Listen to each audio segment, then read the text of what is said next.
అందరికీ నమస్కారం. అమ్మ మాట అమ్మాయి బాట ఛానల్కి స్వాగతం. కథ చెప్పుకుందామా? ఎవడు సుఖి.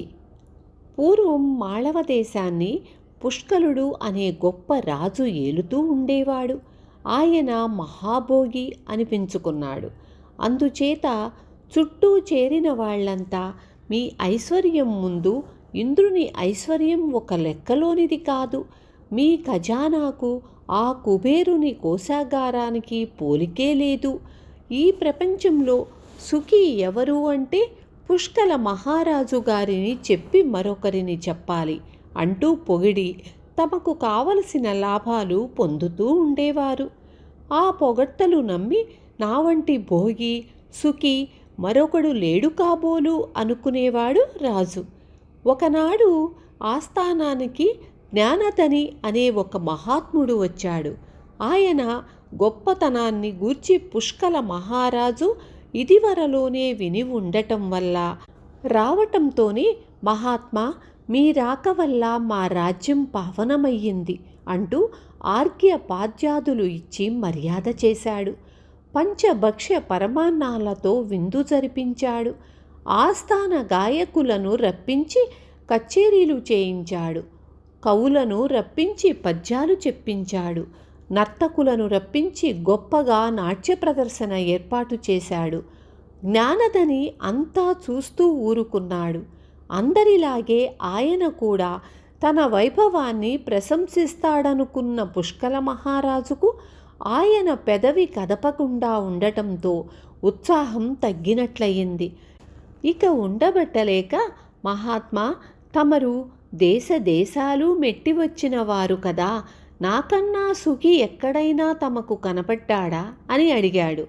అందుకు జ్ఞానధని, మా ఊళ్ళోనే ప్రతాపుడనేవాడు ఒకడుండేవాడు, అతడు అందరికన్నా సుఖి అని చెప్పవచ్చు అన్నాడు. ప్రతాపుడా? ఎవరతను? అతని పేరెప్పుడూ నేను వినలేదే. అటువంటి అనామకుడొకడు నాకన్నా సుఖి అంటే ఆశ్చర్యంగా ఉందే అన్నాడు రాజు. ప్రతాపుడు, నీకు మళ్ళీ పేరు ప్రతిష్టలు సంపాదించని మాట నిజమే, కానీ సుఖి అని మాత్రం అనిపించుకున్నాడు. కష్టపడి సంపాదించుకొని కడుపు నిండా తిన్నాడు. కొడుకులను కూతుళ్లను కన్నాడు. మనుమల్ని ఎత్తుకున్నాడు.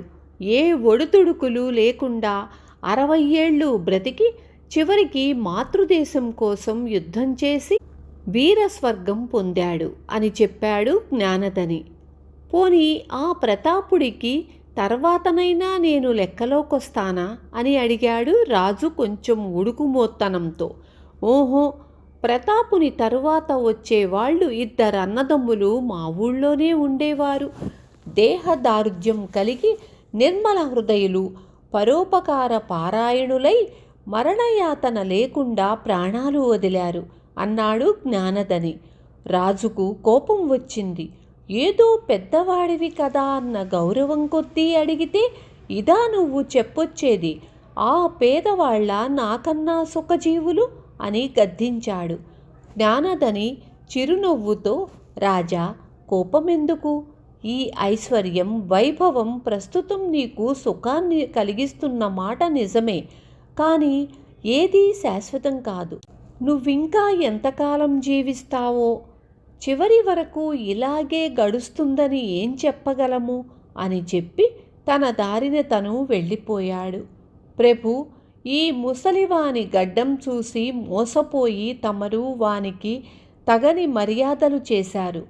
ఎద్దుకేం తెలుసు ఆటుకుల రుచి అన్నట్లు తమ యొక్క వైభవం సౌఖ్యం వీడికేం తెలుసు? సుఖి ఎవరు అంటే ముమ్మాటికి పుష్కల మహారాజు గారే. పుష్కల మహారాజుకి జై అంటూ చుట్టూ ఉన్న వాళ్ళంతా ఒక్కమారు ఆయనను స్తుతించేసి సంతోషపెట్టారు.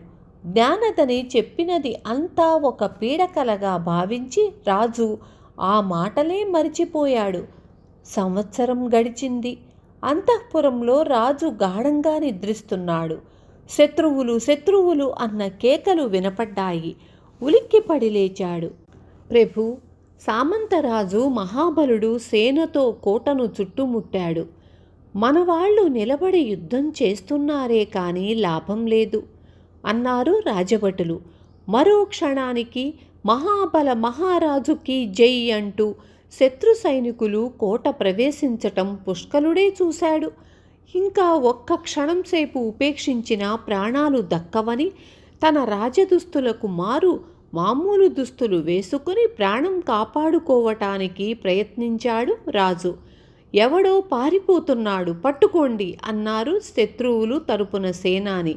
అతను పుష్కలుడన్న సంగతి తెలియక ఎవడో సామాన్యుడనుకొని శత్రు సైనికుడొకడు నరికెయ్యటానికే కత్తి ఎత్తాడు. పుష్కలుడు ఇంకా బ్రతకటం కన్నా చావటమే మేలు అనుకొని ఏది చంపు అంటూ ధైర్యంగా నిలబడ్డాడు. కానీ ఆయన వెంట రెండవ కుమారుడు ఉన్నాడు. అతడు మూగవాడు. తండ్రికి రాబోతున్న అపాయాన్ని చూసి నా తండ్రి పుష్కల మహారాజు చంపకండి అని చెప్పబోయాడు. చిత్రం, అతనికి ఆ గాబరాలో నోరు పెగిలి మాట వచ్చేసింది.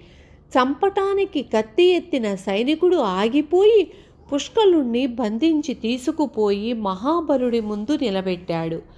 శత్రుశేషం ఉండరాదని చెప్పి మహాబలుడు కాల్చి చంపండి అని ఆజ్ఞాపించాడు. ఎండిన పుల్లలు తెచ్చి చితిపేర్చారు. చితి మధ్యన పుష్కలుణ్ణి నిలబెట్టారు. అంతా చూడటానికి వచ్చారు. వాళ్లల్లో పుష్కలుణ్ణి వెనక పొగిడిన వాళ్ళు కూడా చాలామంది ఉన్నారు. పుష్కలుడు ఒక్కమారు చుట్టూ పరికించాడు. కోట, రాచనగరు, ఉద్యానవనాలు ఒక్కొక్కటే కనపడ్డాయి. ఇప్పుడు అవేవీ నావి కావు. ఎంతలో ఎంత మార్పు! ఇంత బ్రతికి ఎటువంటి దారుణ మరణానికి పాల్పడుతున్నాను. జ్ఞానదని చెప్పిన మాటలు అక్షరాలా నిజం. ఏదీ శాశ్వతం కాదు. జీవితం ముగిసే వరకు సుఖి ఎవడో దుఃఖి ఎవడో నిర్ణయించటానికి వీల్లేదు. ఈ మాటలు బంగారు తునకలు అనుకుంటూ ఆయన కంటనీరు పెట్టుకున్నాడు. ఇంతలో రాజభటులు చితికి నిప్పంటించారు. దుఃఖం ఆగక జ్ఞానధని అని ఏడవసాగాడు రాజు. మహాబలుడికి ఇది వినపడింది. జ్ఞానధని ఎవరు అని అడిగాడు. అక్కడ ఉన్నవాళ్ళు జరిగిన సంగతంతా విప్పి చెప్పారు. మహాబలుడు ఆలోచనలో పడ్డాడు.